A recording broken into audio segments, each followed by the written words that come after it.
volume? Yes. I don't see the volume button that he was referring to. Oh, I- one thing that Steve can do is buy one of those microphones. I mean, those speakers. They're pretty cheap because I was able to afford one.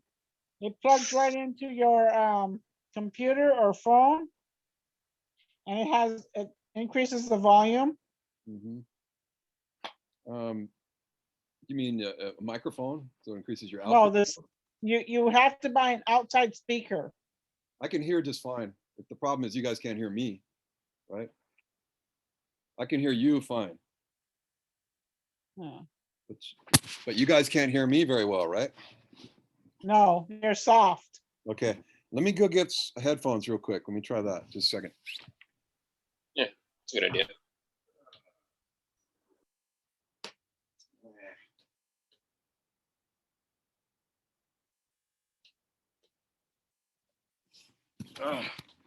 They're in my car, the ones I was thinking about. So, can you hear me good enough that we can fake it? You think? Yeah, if you stay close. Okay. All right. Well, let's continue with the how's-its. How you doing, Kyle? Did you have a good week? Your mic's off. Thank you. Yeah, it's been an okay week. Today was a stressful day. Yeah, basically I lost a sale at work, so that I was hoping to get, but it's okay. There's more to life, but I'm glad this group is tonight because it'll help me. As much as I want to, it's hard to take my mind off of it. So it's I got to be present here, so it'll help me take my mind off of that. But yeah, overall good week. So it's been good. Marley and I are going to Maui on Friday, so I'm excited for that. Excellent. How did the testing go? Okay yesterday? Yeah. So just waiting back results right now because we're chancing it with free tests through Walgreens, and then Marley got one through Kapilani Medical Center. And so they're free, but results aren't guaranteed before you fly.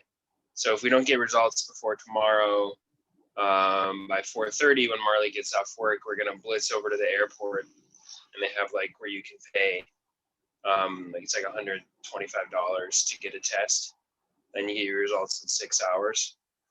So hopefully we get them before tomorrow evening, so we can save a little money. But we'll see. What is Walgreens' motivation to provide them for free? No idea. But when we were on the mainland, we did the same thing. We went to Walgreens and they didn't even take our insurance. Just straight up tested for free. I have no idea. That's weird. But it's nice. Yeah, it works. All good. Yeah. All right. Well, good. And Annette, how was your week? And your mute is on also. Did you say how was my week? Yes. I don't know. Just keep Helani and I in prayer. We're kind of going through a spiritual battle that we can't really talk about. Okay. We just gotta pray for it. It's among some people at gatherings, so we're not gonna say anything. We're just gonna pray about it. Okay. I'll make a note of that for our prayers later. Other than that, I'm still hanging in there with the Mormon guy, or actually the wife is Mormon. I don't know really what the guy is, although for them to get married, he had to go through the Mormon temple. But anyways, because he was raised Catholic, and that's the one that's hanging on, still here.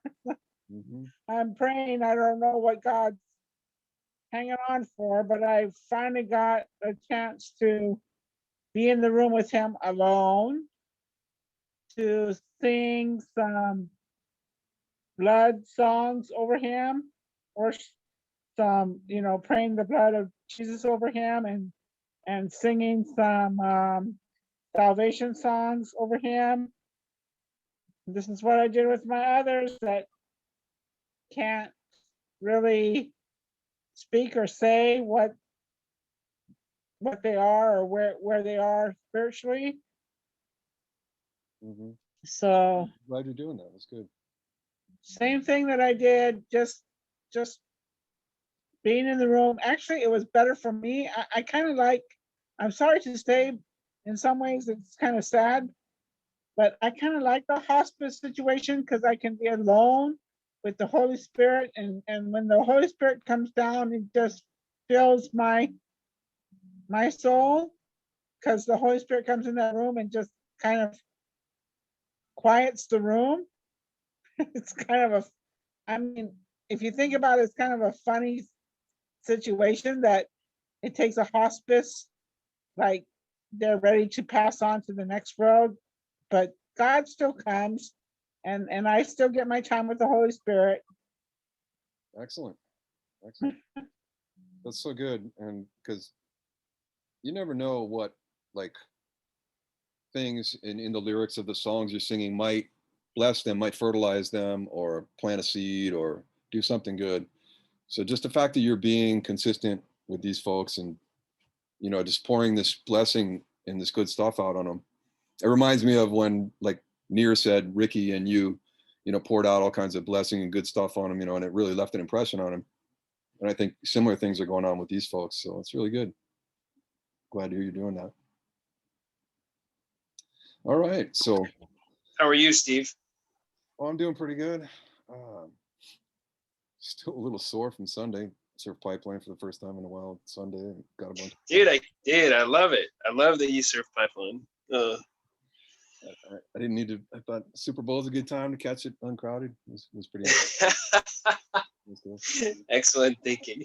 And, just been doing a lot of driving and trying to the same old kind of stuff, you know. So I'm pretty thankful. Bitcoin and Ethereum have been doing well lately, and so that's helpful. I might be able to get a better property at some point, you know. So I was just about to ask you how your investments are doing, so that's good. That's good to hear. I'm really happy about that. So yeah, I thought we would take a look at that video I had pulled up, and it's the philosophical case against a past infinite universe, right? So what we talked about previously is evidential. It's like based on science, you know, data that's been gathered and, you know, the reflections on that. This one, Aristotle. He's going to talk more about all the, when you don't have the data, or if somebody doesn't accept the data, other ways you can make the point that a past infinite universe is kind of absurd on natural conditions. Now, we obviously know that God always existed. So, you know, in supernatural conditions, yeah, that's possible.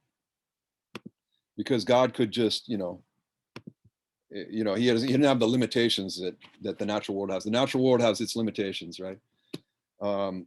It's going to follow the same laws and patterns and so forth that it always follows. But God is the one who sets those rules. He's the one who put it all into place. So he can override those rules however he sees fit. If he always existed in the past supernaturally, that's something we just have to accept, you know.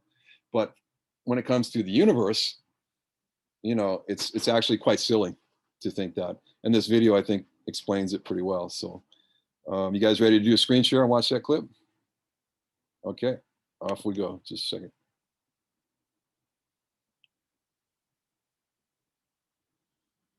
Where is it?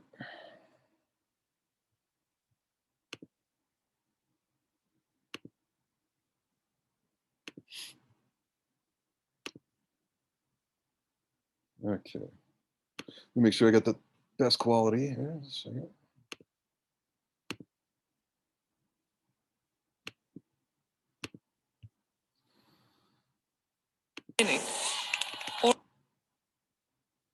Can you see it? Can you see the screen? Yep. Okay. Or has it existed from eternity past? Universe have a beginning, Or has it existed from eternity past? If it did have a beginning, this raises a question. Did the universe have a creator? In part 1, we explored this question scientifically. Now let's look at it philosophically. Aristotle believed the universe was eternal in the past, but Al-Ghazali disagreed. He pointed out that if the universe did not have a beginning, then the number of past events in the history of the universe is infinite. But that's a problem, because the existence of an actually infinite number of past events leads to absurdity. It's metaphysically impossible. Why? The mathematician David Hilbert illustrates the problem by imagining a hotel with an infinite number of rooms, all of which are occupied. There's not a single vacancy. Every room in the infinite hotel is full. Now suppose a new guest shows up and asks for a room. The manager says, sure, no problem. Then moves the guest who was in room number 1 to room number 2, and the guest who was in room number 2 to room number 3, and so on to infinity. As a result of this shuffling, room number 1 becomes vacant, and the new guest happily checks in, even though all the rooms were already full, and nobody has checked out. And it gets even more absurd. Suppose an infinity of new guests show up at the front desk. No problem, says the manager. Then she moves each person into a room with a number twice that of his own room. So the person who was in room number 1 moves into room number 2. The person who was in 2 moves to 4. The person who was in 3 moves to 6, and so on. Since any number multiplied by 2 is always an even number, all the odd-numbered rooms become vacant, and the infinity of new guests gratefully check in. And yet, before they arrived, all the rooms were already full. It gets even crazier when the guests start to check out. Suppose all the guests in the odd-numbered rooms check out. In that case, an infinite number of people have left the hotel. And yet, there are no fewer people in the hotel. But suppose instead, all the guests in rooms numbered 4 and above check out. In that case, only 3 people are left. And yet exactly the same number of people left the hotel this time as when all the odd-numbered guests checked out. Thus, we have a contradiction. We subtract identical quantities from identical quantities and get different answers. These absurdities show that an actually infinite number of things cannot exist in the real world. Here is a second argument Gazali offers against a past eternal universe. Suppose that for every 1 orbit Saturn completes around the Sun, Jupiter completes 2. The longer they orbit, the further Saturn falls behind. Now, what if these 2 planets have always been orbiting the Sun from eternity past? Which has completed the most orbits? Strangely enough, the number of their orbits is exactly the same, infinity. But that seems absurd, for the longer they orbit, the greater the difference becomes. If the universe has always existed, then an infinite series of past events has been formed by adding one event after another. It's like a sequence of dominoes, falling one after another until the last domino, today, is reached. The problem is that the final domino could never fall if an infinite number of dominoes had to fall first. So today could never be reached. But obviously, here we are. It's today. So the number of events leading up to today could not possibly be infinite. The infinite is nowhere to be found in reality. It neither exists in nature, nor provides a legitimate basis for rational thought. The role that remains for the infinite to play is solely that of an idea. What objections might be raised to these arguments? Some people object that, unlike the rooms in Hilbert's hotel, the events of the past don't all exist at the same time. But we can easily tweak the story to get rid of this objection. Suppose the hotel has been under construction from eternity past, 1 room being added each year. How many rooms would there now be in the hotel? An actual infinite number. So if the past is infinite, that would imply that Hilbert's hotel could exist, which is absurd. Others have objected that an actually infinite number of things do exist, namely numbers and other mathematical entities. However, this objection presupposes that numbers really exist, but this is a highly disputed assumption that most philosophers reject. So if Ghazali's two arguments are right, then the universe is not eternal in the past. It must have a beginning. And we know intuitively that whatever begins to exist requires a cause of its existence. Thus, we are led to conclude that the universe has a cause of its existence. So what caused the universe? Atheist Daniel Dennett says, the universe caused itself. But this is incoherent, because in order to cause itself to come into existence, the universe would have to exist before it existed. The cause of the universe must therefore be outside of the universe, spaceless, timeless, immaterial, and enormously powerful. Much like God.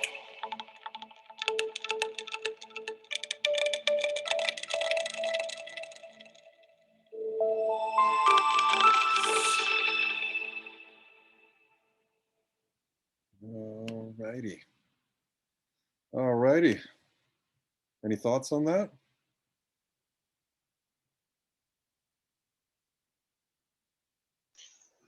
Yeah, I think so. I don't want to say this. It's like the concept of God is first. That's the argument we're going to talk about tonight. Hold on a second. And many say this is the argument that autoplay. points to the big. the concept of God we like cannot grasp. You know, it's like, yeah, you know, you can't grasp it. And I feel like the reason I can't grasp it is because he has existed forever, right? God is infinite, right? Mm-hmm. But this world and this the universe, I can grasp because it's physical and it's here. And even like, you know, the universe is in a telescope and they know it's out there, but it's still like physical matter. And so I can grasp that, but I cannot grasp how that can be infinite as well. So like something that I can grasp, there's no way that can be infinite, but something that I can grasp, or something that I cannot grasp, such as God, because it's not like me. God is like spirit. That can be infinite because I can't grasp it in the first place. So, I don't know. Does that make sense? Well, it reminded me of some thoughts I've had. It's like, it does seem like there's kind of this is like where the corner is and we can't see right around the corner. You know what I mean? Some things you can hunt down, but sometimes you just can't, you're not gonna be able to see around that corner. And that is kind of understanding God's eternity past, you know. It's kind of it's a trip. It's a trip to get your head around, you know. To me, it's mind blowing. I love just thinking about it, you know, because the video, as it said, you know, the infinite does not exist in reality. They're talking about natural reality, right? Quantitatively, they're talking about quantity, like the number infinity, right? But qualitatively, God is infinitely perfect, right? He's infinite. He's infinitely, you can't get any more perfect. So qualitatively, if we're talking about quality, God's quality is insurpassable. It's infinite, right? But in terms of quantity of like events in the universe, as the video illustrated, it's kind of absurd to believe that it you know, it's past infinite. One illustration, I mean, I think the domino illustration kind of, you know, does a lot to kind of help your head with it. Let me try another illustration that I think is helpful. You know, on progress bars, like you have like your starting point, and then it turns blue as it's slowly filling in. It's like you're loading a program and it's slowly filling in. The progress is filling in to the left. So let's view time like that, from going from your left to your right. It goes that way. So the past is this way, the future is this way. Let's say that my hand is the now, right? So if we imagine the future, we imagine, you know, 1 second and then another second, and then another second, another second, another second. You can always add more, right? No matter how far you get that way, you can always add one more, right? Right? It doesn't matter which increment you use. You could use hours, days, seconds, doesn't matter. But you can always add one more as you go that way, right? And the word infinity, the word fin means end. Infin means no end, right? In Latin. So it's infinity is no entity, basically, right? So there's any quantity that has no end, it's open-ended, and it doesn't ever stop being full. That's a type of infinity, right? So what I just was talking about was infinity past. If we imagine, you know, either way, actually infinity forward. So from this moment, we can add however many number of seconds. No matter how many we add, we're never done. We never have an infinite quantity. So if we just imagine just a mirror image of that, just flip that on, and we think about the past, right? Same thing applies to the past. No matter how far you go back, a minute, another minute, another minute, another minute, no matter how far back in the past you go, you can always add one more, right? You can always add one more minute, hour, whatever it is. So if time is proceeding 1 second at a time, and it's proceeding along in the past, you're never going to get to the point where you're like, aha, we've finally gotten here. It's today. We've completed the infinite set, right? It's not possible, because no matter how many you traverse, no matter how many numbers you traverse, you can always add more, right? So anyway, just there's one little, hopefully that helps fill in the illustration a little bit, you know. If somebody wants to insist that the universe is past infinite, this is another angle you could try with them. If they're like, if they reject the science, you know, or they want to say the science is still open-ended, blah, blah, blah, right? You know, it's just another way of illustrating the absurdity of it. I would say it's also worth 5, maybe 10 minutes of learning what infinity is actually used for. And so that way you can understand, like, yeah, just be careful with its usage, because you can start making no sense really quick if you try to use infinity. And like, if you want specificity, it's mainly used in calculus and like set theory. Mm-hmm. And that was just from a quick Google search. But I do know it was used in calculus. Set theory, yeah, it is technically used in that, but yeah, and that's just like mathematics, right? And that helps us solve problems or better define problems, right?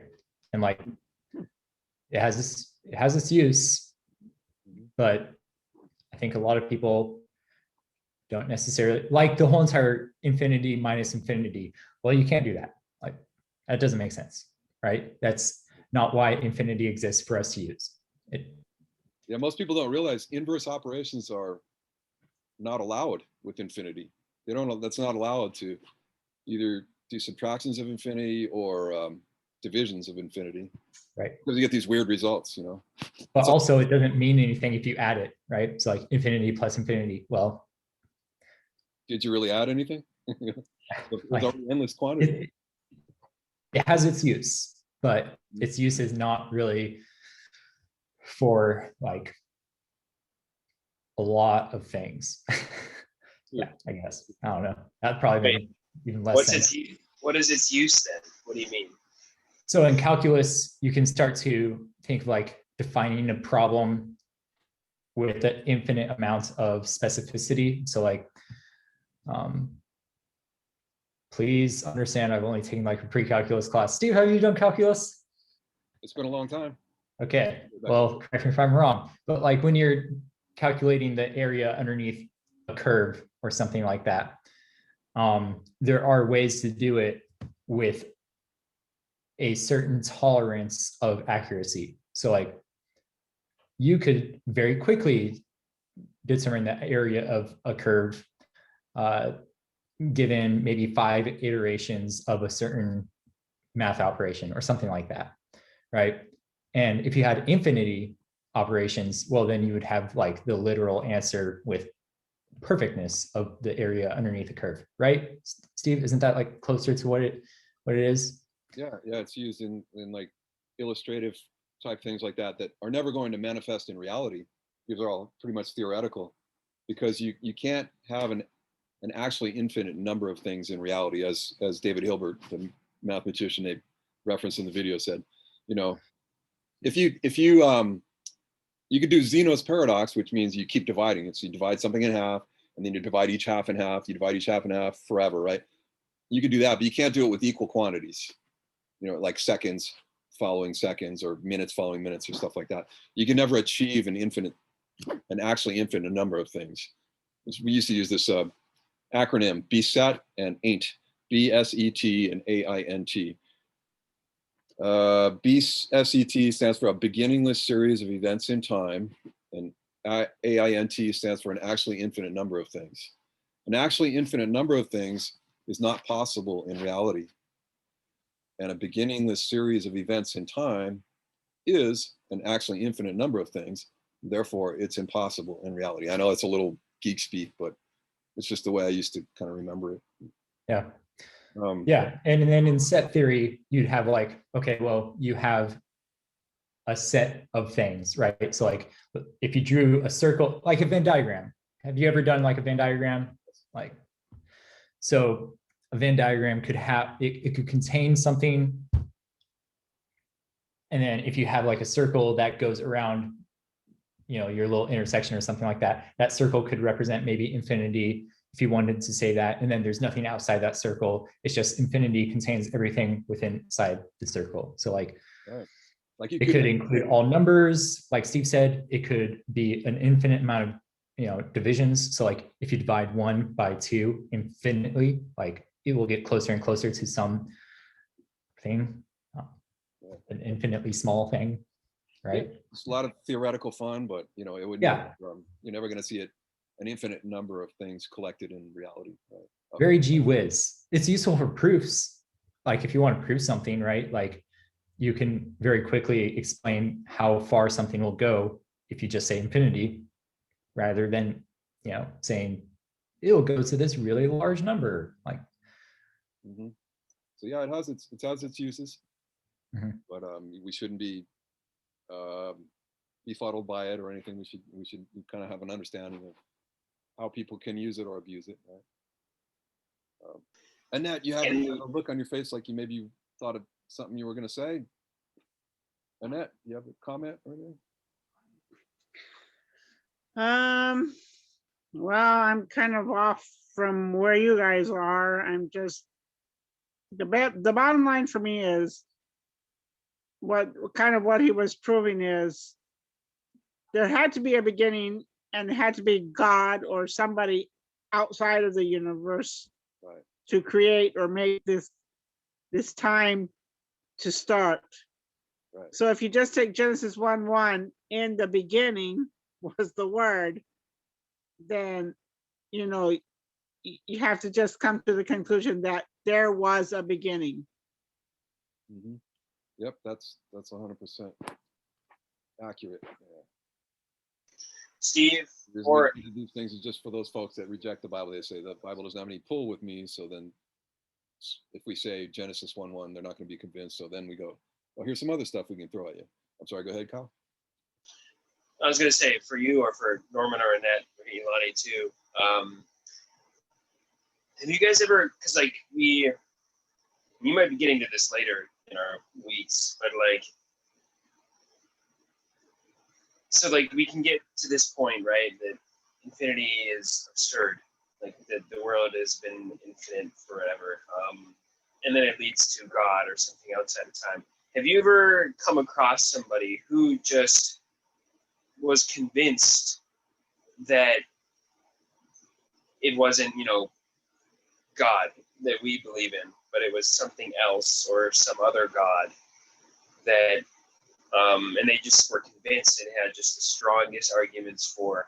And, you know, granted, I'm sure there's tons of people, you know, whether it's Muslim faith or, you know, Buddhism. I don't know the ins and outs. And frankly, you know, here and there, I've had some friends that have been Muslim or Buddhist, but never like super close. But so I don't know. Any of you guys had someone that was so strong that their God or their thing was real? I've had Muslims say the same things that we say about, you know, the same thing Christian apologists say about obviously the universe required a creator. In fact, that guy that is in the video that he talked about, Al-Ghazali, he was a Muslim scholar, like 11th century, right? So similar, somewhere around the time of Thomas Aquinas, right? And so they have a lot of that name, Kalam, cosmological argument. That Kalam means speech in Arabic, so that came from those folks. So I've heard Muslims use similar things to Christian apologetics. Yeah. I also have met a lot more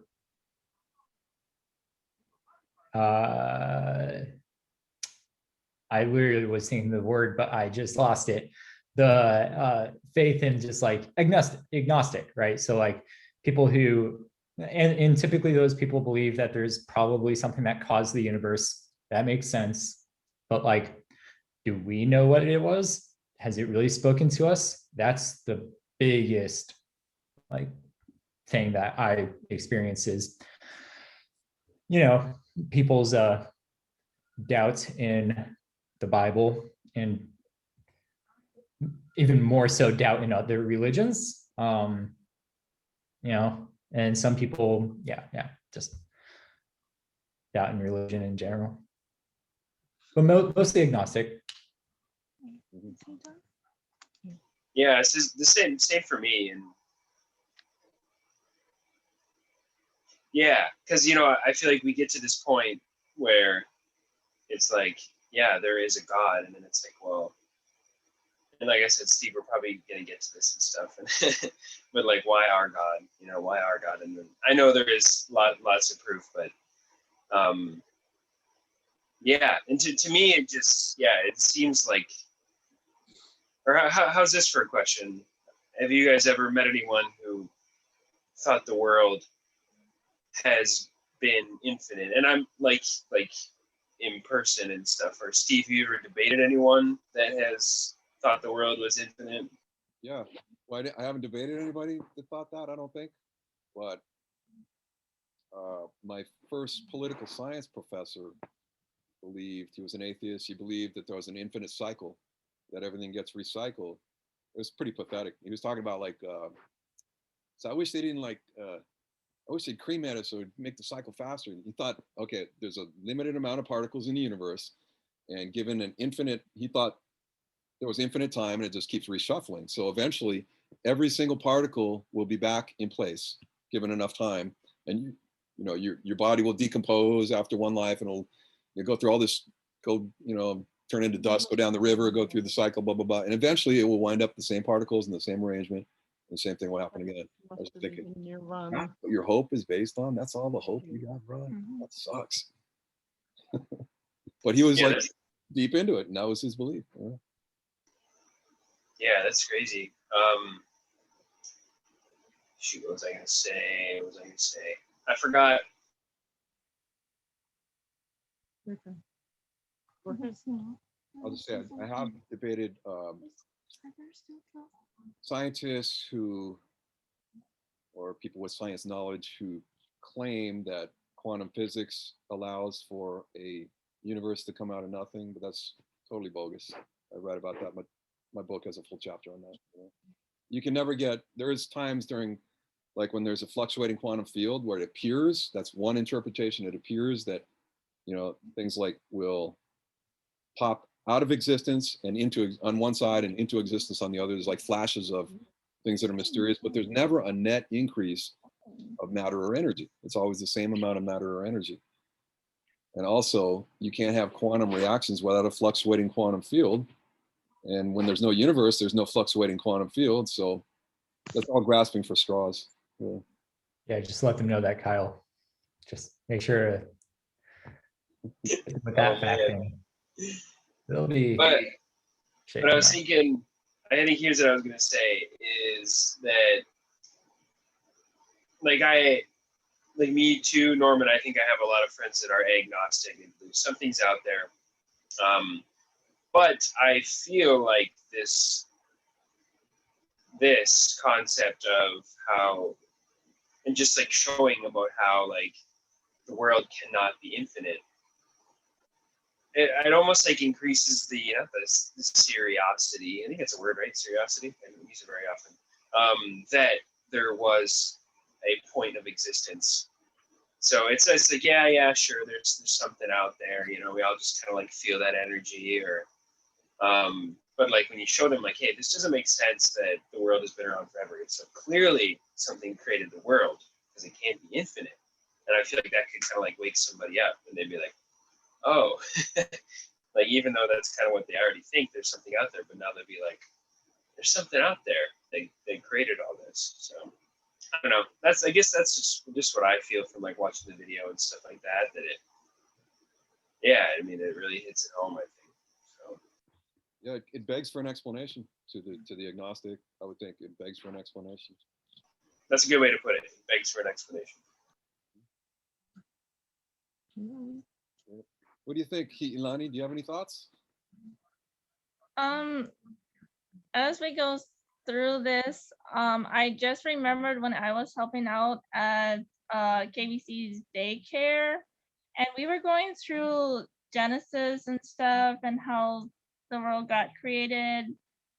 And I had a 8-year-old or 10-year-old come up to me like, Auntie, if God created the world, who created God? And, there's clearly not really an good answer for that, except he created himself. And then you get the question, like, how does somebody create themselves? No, he didn't create himself. He just always existed. He's the prime reality. That's the way I see it. He's the prime reality. He never did not exist. So there was no need to bring him into existence, because he always existed. He's the prime reality, the grounding of everything else. Like, nothing else could exist without him. Because something that doesn't exist cannot bring itself into existence, right? If something doesn't exist, it can't do anything. It doesn't exist, right? So he just never did not exist. He always existed. That's the way I see it anyway. Does that make sense?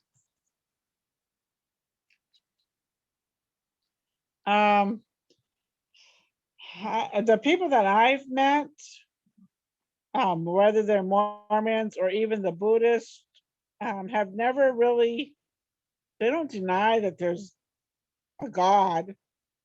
It's maybe their definition, even Islamic people, it might be their definition of who God is.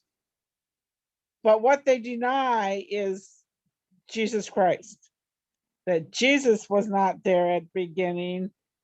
Jesus was not there. In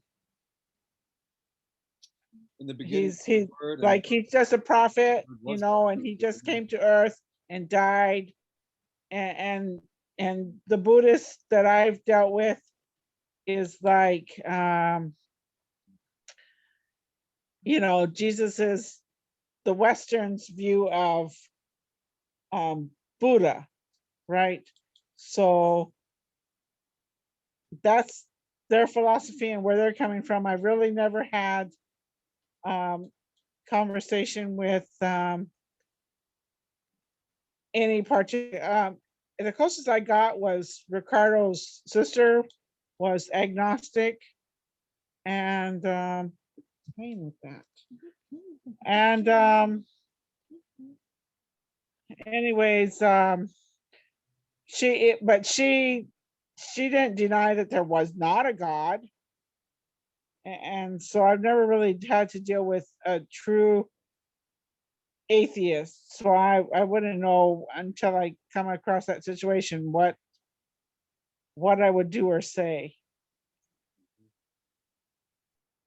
I give agnostics a lot of credit for being at least open to both directions, whereas an atheist is pretty closed-minded when you think about it. Because the atheist is saying God definitely does not exist. No kind of God exists anywhere in the universe. That's a really big, bold, negative knowledge claim that would be super hard to prove. So I think atheism is a little bit arrogant, that position. Right? Whereas agnostics, I've known some agnostics that are actually really humble. They're just confused by it all. They don't know how to process all the information. They get all this information from different directions, and They're just confused, some of them, you know. So I like agnostics are definitely more welcome to interact with, to me, than atheists, because they're more open-minded in my experience. I Yeah, feel like I okay, I'll go. I feel like taking a step and saying I'm an atheist is almost like just as big of a step of saying like I believe in Jesus. You know, like both take a good amount of faith. I think it's the epitome of the blind leap, where some people will accept Jesus on a blind leap, some people won't. It'll be evidential, like for me. But anybody who claims atheism is true is making a huge leap of faith. They can't prove that. There's no way they can prove that. How could they disprove that there's an invisible God that is, maybe it's not the God of Christianity, but he just likes to lay low and observe us and doesn't make his presence known or something like that? They can't disprove anything like that, you know? Were you going to say something, Norman? just that there's never really been an atheist person that I ever really want to get in an argument, even close to, or immediately I said argument, right? Like not a discussion. Like it. That's usually what it winds up with them. Right? Yeah. It's typically not, well, and I don't really argue like many things that, I don't know, I'm not in love with arguing unless I'm like really good friends with a person and I trust that there's like established boundaries and there's like some form of outcome that might be possible with an argument. Even with like close friends, I won't have much of an argument if there's no like end in sight, right? Like game strategy, right? Yeah, and it's like, oh wow, well, people have been around for a long time and we haven't really figured out, you know, like for sure in a recordable, measurable way about, you know, any of these things. So probably not going to just by talking to this guy. And if he really believes in, you know, like no higher power and just the universe itself, it's like, well, yeah, I'm not going to sway you.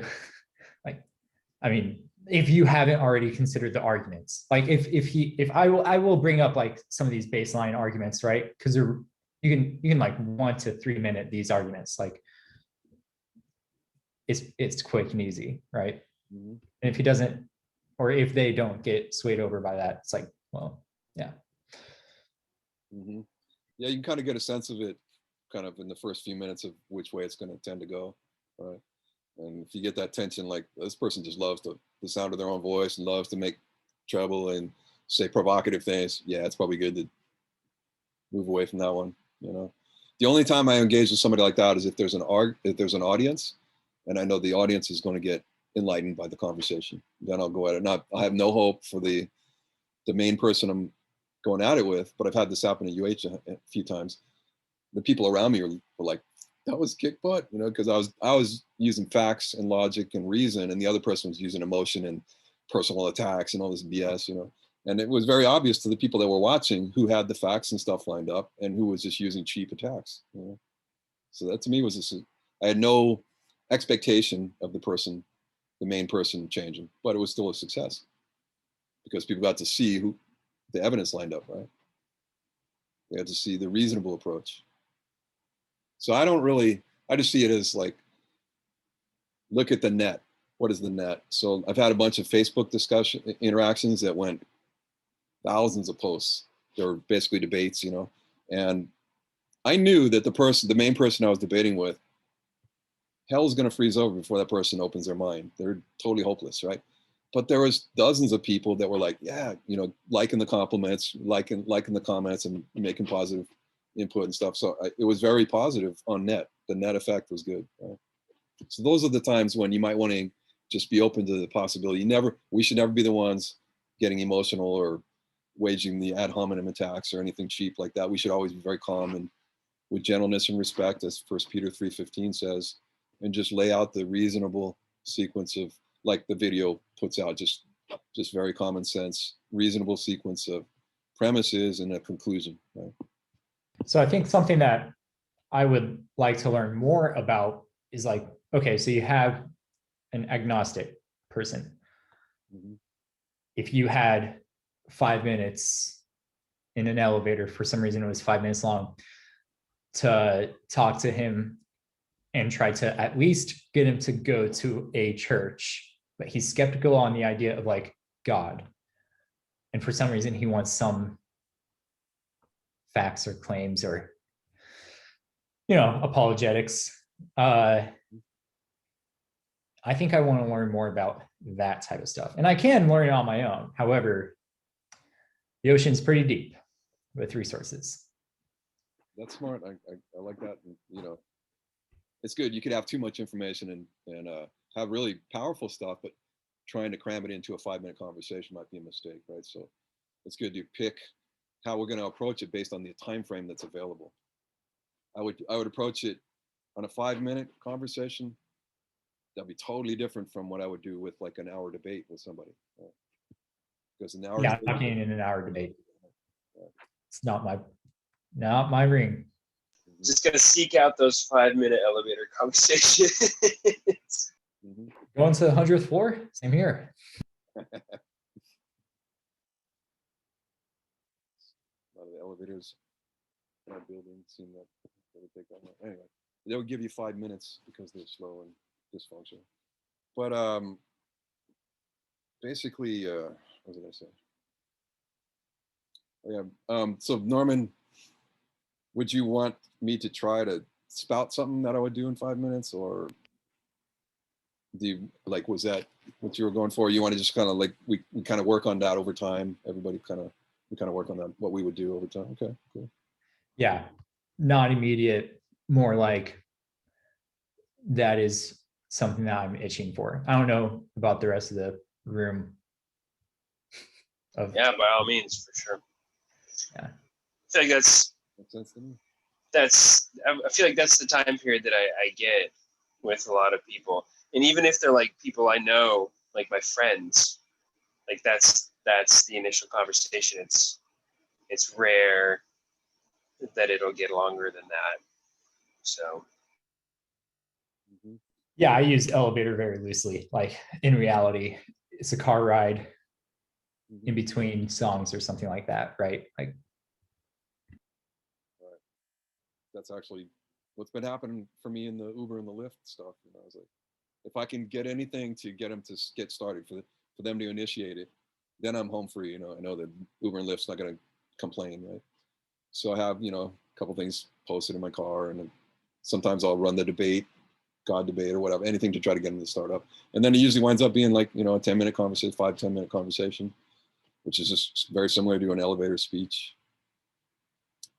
Not as often as I would like, but I try to instigate that kind of stuff.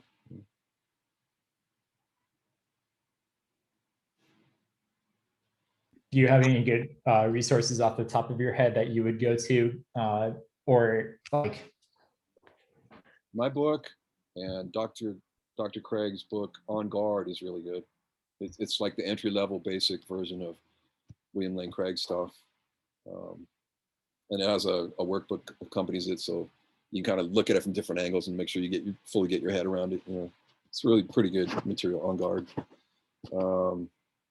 Those videos that I've been playing, you know, it's Dr. Craig videos. He's got the animated, they're called Zangmeister videos, like the one we just watched, where they have a lot of fun little illustrations and colorful little, and they're short. They're pretty short. I would recommend watching all those. It's not a big investment of time, but they're super well done. It's perfect, like compression of all this stuff into a 5 or 10 minute. Most of them are like 5 or 6 minutes, really. And so it's not a big investment of time, but you get a lot of data and all the key stuff. You're not polluted by all the peripheral stuff, but it's all the key stuff, right? So it's really worthwhile. There's only I think they've only got 6 of them. We've now watched 3 of them. So there's 3 more you guys could watch. They're continuing to make them, so I think it's a really good angle, because these days everybody's hurting for time. Well, it's kind of a little different than the COVID, but generally people don't want to. They see, as time goes by, people are less and less willing to invest in a big watch a 2-hour video kind of thing, But these little short ones, yeah, they're willing to fit in 5 minutes. So I think this is a good direction. They're making these concise little colorful things that are kind of fun. And they're only like 5 minutes. good conversation starters. Yeah. Yeah. Any other thoughts on the material? I'm not sure if Kyle just froze up or if it's my computer. Yeah, he looks frozen on mine. Yeah. I know he was about to say something. Poor guy. Frozen in time, like Han Solo. Yeah, that's literally what I was thinking. I'm sure he'll be back soon.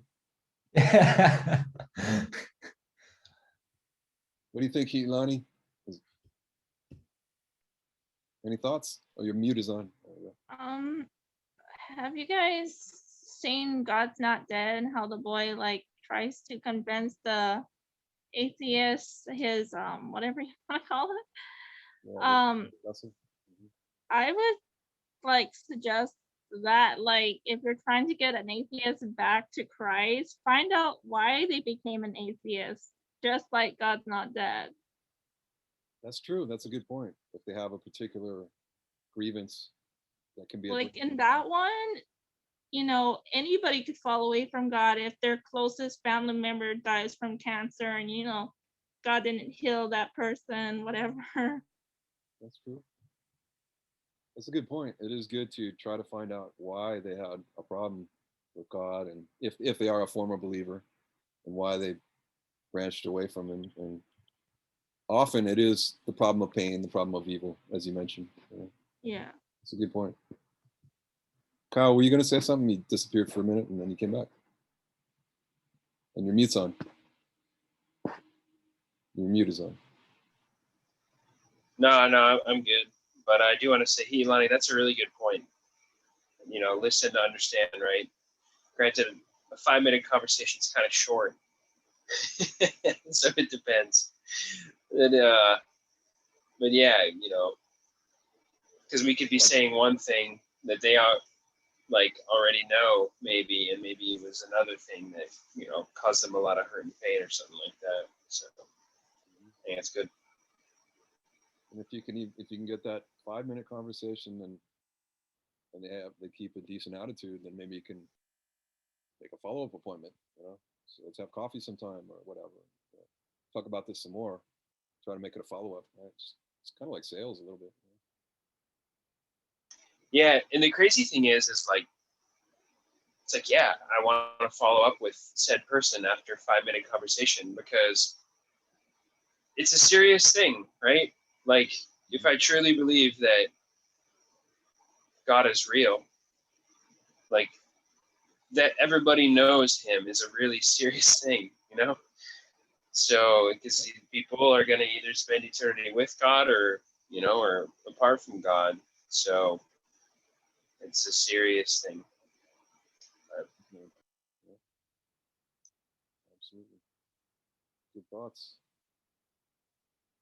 Well, at this point, we should probably get prayer requests.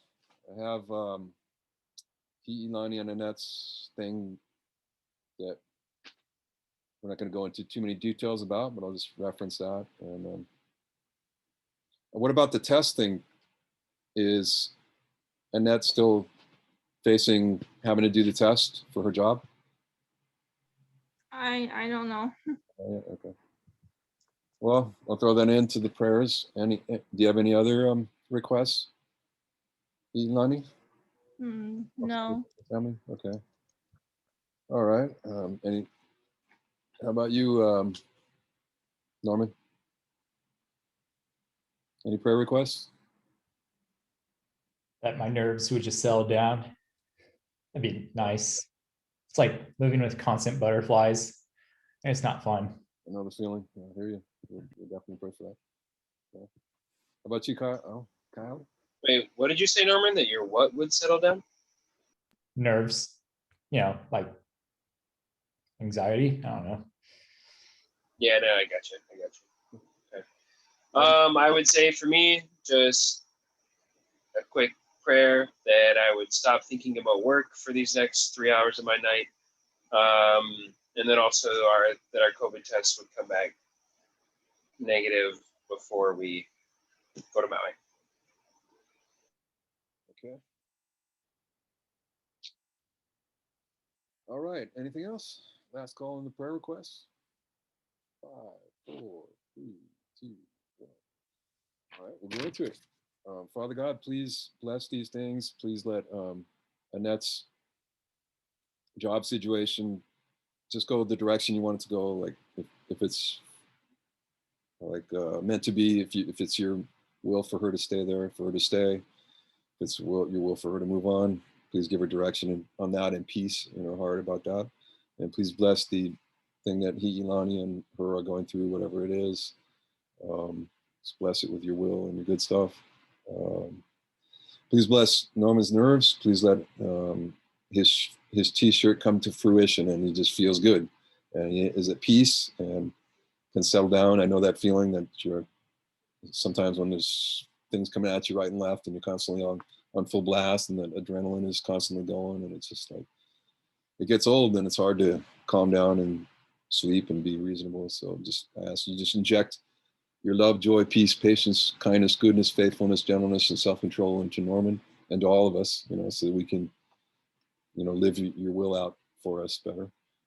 And please let Kyle's be able to stop thinking about work for the evening and not be thinking about it regressively and compulsively, but just be at peace and know that everything's under control. And please let his and Marley's tests come back negative and for them to come back on time and not to be any issues with them. And please bless their trip to Maui and let it just be joyous. And please bless my health issues and relationships with my kids and investments and all the usual stuff I've been praying about. And thank you again for salvation and all the blessings. In Jesus' name we pray. Amen. Hey, real quick, tomorrow evening is John's Connect group at 6 down at the gathering spot. He asked if I could come, and we're just gonna sing worship songs for an hour. So if you guys are interested, I'll be down there, and so we'll, I don't know, handful of others. So yeah, tomorrow at 6. Can I have your guitar? Yeah. And for this week, everybody have Kung Hei Fat Choi. Wait, I didn't hear what you said. Say it again. I said, and everybody this week, Kung Hei Fat Choi. So It's the year of the Oh, I see. goodbye Kung, to the rat. it's Happy New Year in Chinese. Kung Hei Fat Choi. That's why I was like, what is she saying? It's because it's a different language. So random. Thanks, Steve, for putting this up. Take care. Okay. All right, you guys have a good night. Good night.